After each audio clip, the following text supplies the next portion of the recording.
الحمد لله الذي هدانا لهذا ما كنا لنهتدي لولا أن هدانا الله وأشهد أن لا إله إلا الله وحده لا شريك له وأشهد أن محمدا عبده ورسوله أما بعد. عن عبد الله بن مسعود رضي الله تعالى عنه قال النبي صلى الله تعالى عليه وسلم: الحج والعمرة ينفيان الفقر والذنوب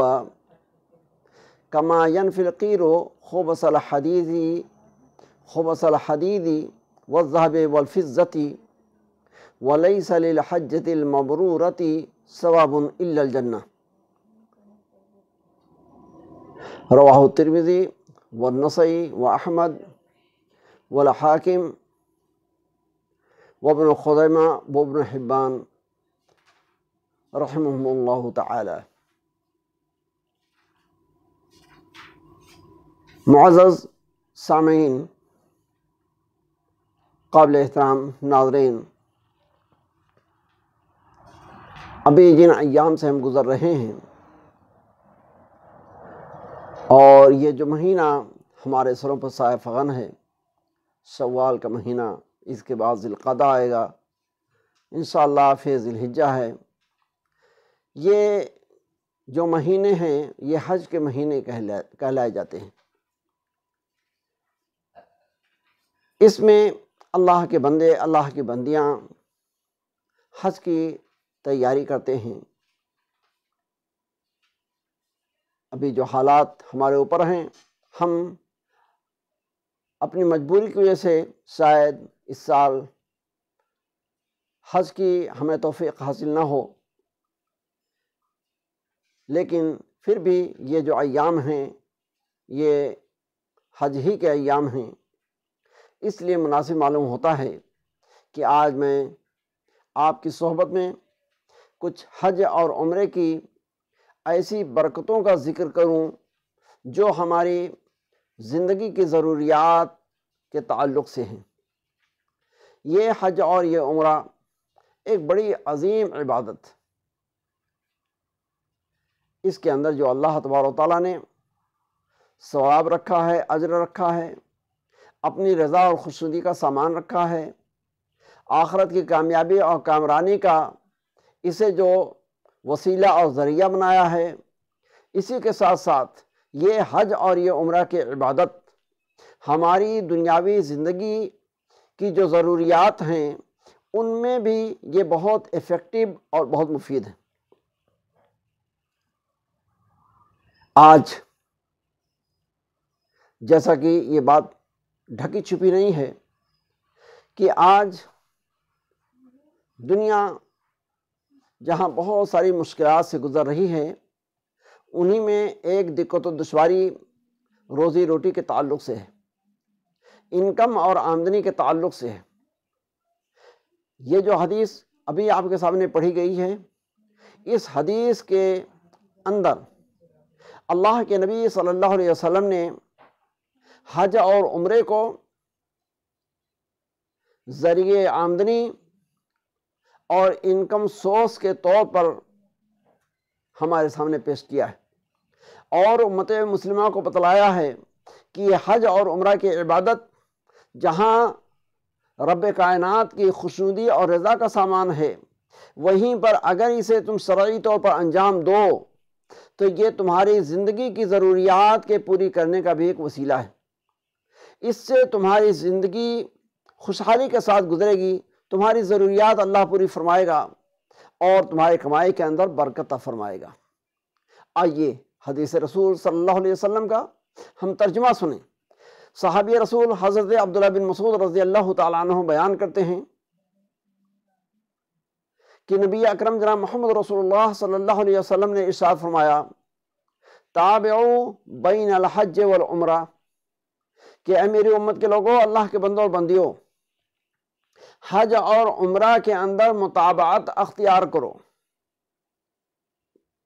اور یاد رکھو کہ یہ حج اور عمرہ کی عبادت حج اور عمرہ کرنے والوں کے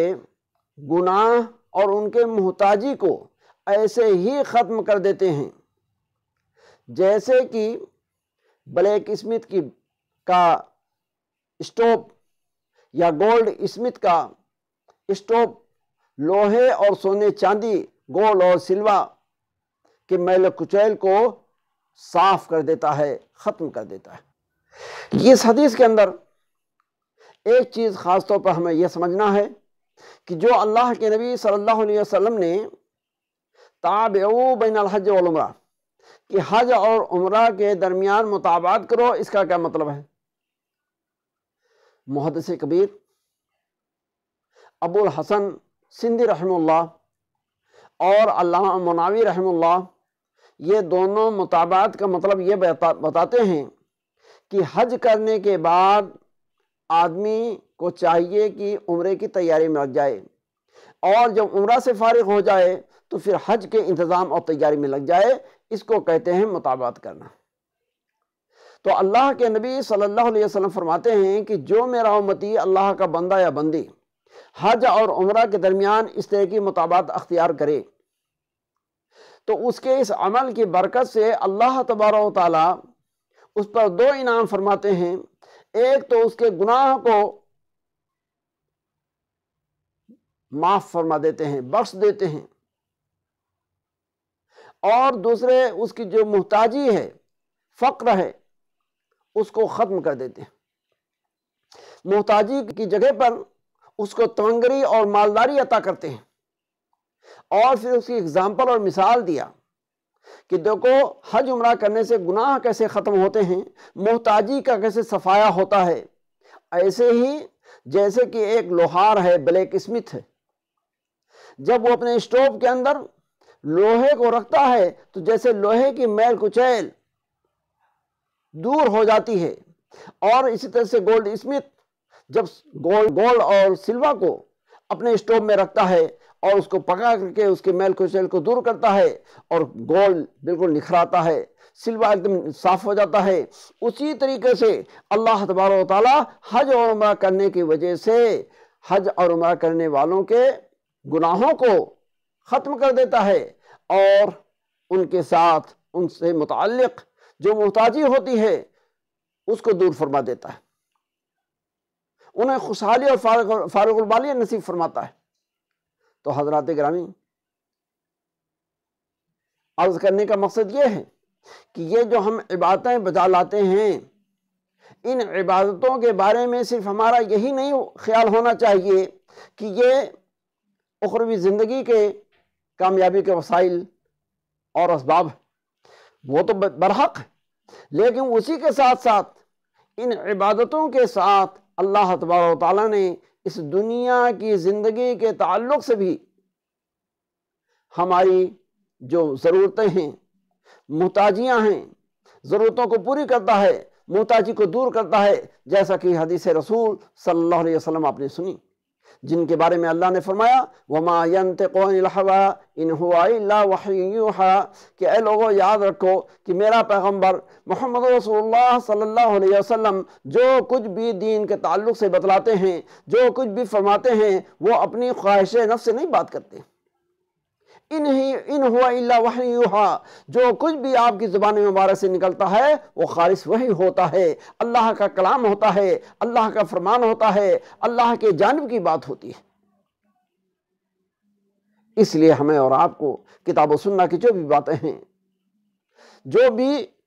تعلیمات اور ہدایات ہیں، ان پر پورا یقین رکھنا چاہیے، اور یقین کے ساتھ اس پر عمل کرنے کی کوشش کرنی چاہیے۔ اگر ہماری اور آپ کی کوشش کتاب و سنہ کے دائرے میں رہی، اللہ اور رسول صلی اللہ علیہ وسلم کے حکم کے تحت رہی، تو انشاءاللہ یہ دنیا کی زندگی بھی ہماری خوشحالی کے ساتھ گزرے گی، اور آخرت بھی ہماری کامیاب اور کامراہ ہوگی۔ ہم اللہ تبارک و تعالیٰ سے دعا کرتے ہیں کہ پروردگار عالم ہمیں اور آپ کو ہر طرح کی اطاعت و فرمانبرداری، عبادت و بندگی کے اندر